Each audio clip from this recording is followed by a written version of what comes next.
Today I'm going to show you how I made a Roman soldier. It all starts with the box, but unlike sculpting, the box is a starting point to build from, not to cut into.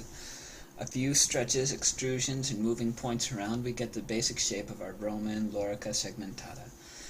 After making the shoulders a little rounder, we end up with this shape, and I think that'll be fine for the rest of the model. Then we add arms. That's pretty easy. The sword was a little bit harder, but I think we came out with a pretty nice looking gladius, don't you think? Once we finish half of the soldier, we're just going to stop and copy the arm and the leg we already have to the other side. When we start painting, these will actually have the exact same texture, so if you look close you'll notice he really does have 2 left feet. After the model is done, it's time to make what's called a UV map, which is simply what we get if we lay all the faces on a flat surface. So you take these lines that I selected here in red, and we're going to cut those and then unfold the head. And we do that with every single piece. Like here, I chose to cut the torso into 3 parts, the skirt, shoulders, and the body. When we lay them flat, we get this UV map here to the right. After finishing the rest of the models, we end up with a finished UV map. Each model is represented by a section in the UV map. And so each one of those letters is going to be put onto the model at that part. Right now we only have this ugly ABC pattern, and that's not very frightening. So it's time to start painting the real Roman soldier. To start, we just throw on the basics so we can see which parts of the UV map correspond to what parts of the Roman. I found the part of the head that is the face, and I made a holder smiley face. So he's a happy little soldier. He's starting to look nice with them sweet sandals. You can see as I progress I add more and more detail. I added more, but you get the idea. Once our texture is done, we need to import our model and texture into this tool that prepares the soldier to be recognized by our game engine.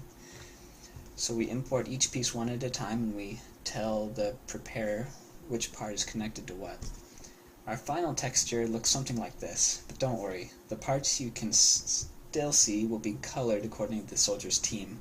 The rest is still there, just hidden. This texture tells the game engine where we want our soldier to be shiny. Every place that's green is shiny, so we just colored in all the armor and the sword and the metal bits.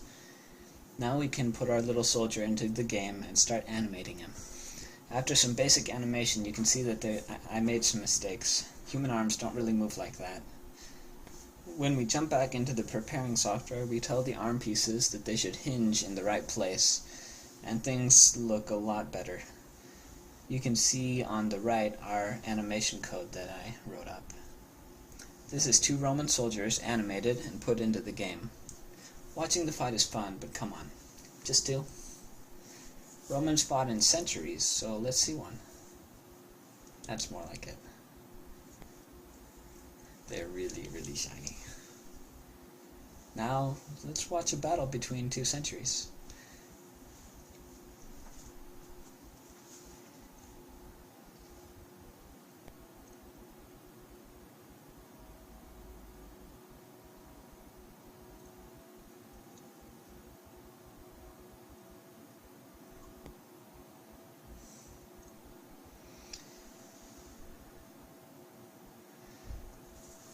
And you'll see the model looks really nice in game.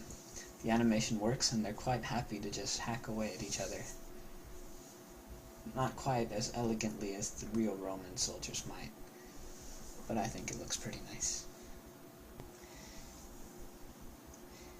If each side is controlled by a real person, they'd behave a little bit more intelligently.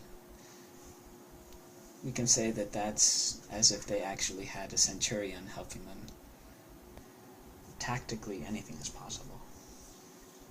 Controlled by 2 different players, it can be really exciting to see who can outmaneuver the other, and all sorts of different...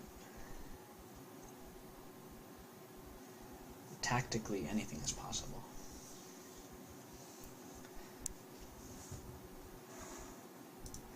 For this project, I used the Spring game engine, which is free to use for any purpose.